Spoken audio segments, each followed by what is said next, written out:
உன் கர்ம வினையை நான் வாங்கிக் கொண்டு உனக்கு சிறிதளவை தான் தருகிறேன். இனி என் குழந்தை கண்ணீர் சிந்தக்கூடாது. உன் கர்ம வினையை தகர்த்து உன் வாழ்வில் நீ நல்ல நிலைக்கு வருவாய். இது ஈசனின் வாக்கு. அதுவரை நம்பிக்கையுடன் பொறுமையாக காத்திரு. எத்தனையோ இடையூறுகளை தாண்டி நீ என்னை பிரார்த்தித்துக் கொண்டிருக்கிறாய். உன் வாழ்வில் பல சோகங்கள் உன்னை சூழ்ந்திருந்தாலும் என்னை பிரார்த்திப்பதில் நீ மகிழ்ந்திருக்கின்றாய். நீ என்னை பிரார்த்திப்பதில் எத்தனை மகிழ்ந்திருக்கின்றாயோ அதை விட அதிக மகிழ்ச்சியை நான் உனக்கு தருவேன். கவலைப்படாதே. யாருடைய மனதை சரி செய்தால் உன் வாழ்க்கை சீராகுமோ அதை சரி செய்து உன் வாழ்வில் மீண்டும் மகிழ்ச்சி மலர செய்வேன். நீ அமைதியாக இரு. உனக்காக அனைத்தையும் நான் செய்து முடித்து தருகிறேன்.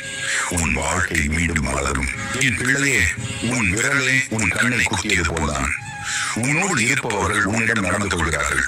அன்பாக இருக்கும் போது ஒரு விதமாகவும் ஆத்திர